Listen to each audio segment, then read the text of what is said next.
साथियों, परिवार भारतीय समाज का शक्ति स्रोत। समाज और संस्कृति के विकास में परंपरा का अपना एक महत्व रहा है। लोग अपनी परंपरा को शानदार बनाए रखने के लिए बड़े से बड़ा त्याग करते हैं और इस तरह के आदर्श कुलों का जहां बाहुल्य होता है, वह समाज भी आदर्श और महान बन जाता है। महात्मा विदुर ने युधिष्ठिर को आदर्श कुलों का आधार बताते हुए कहा था, तप, दम,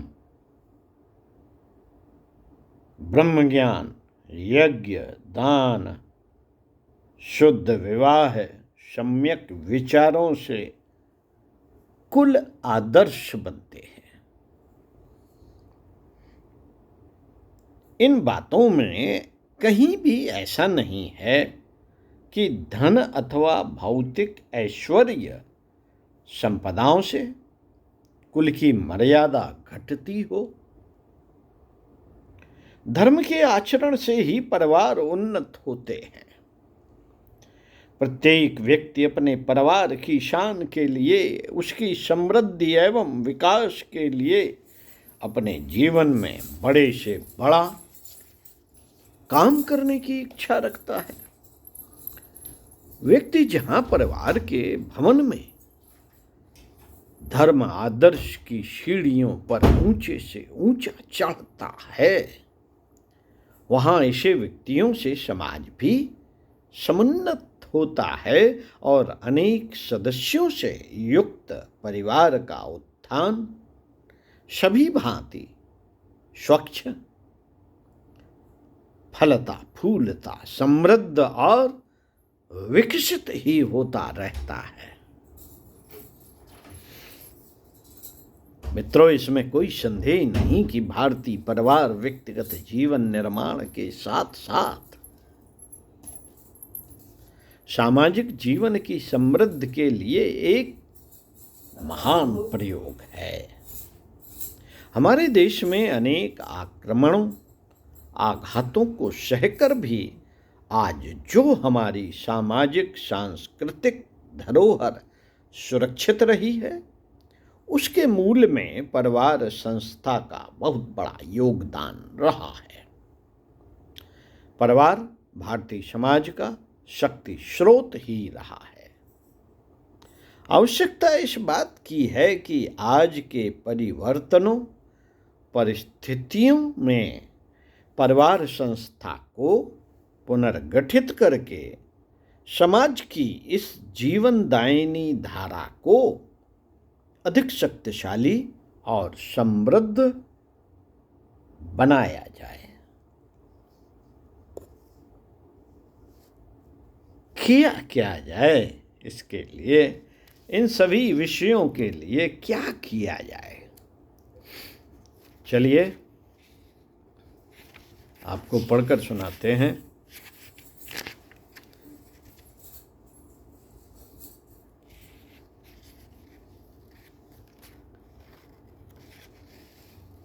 बात अब व्यक्ति की नहीं है, परिवार की है।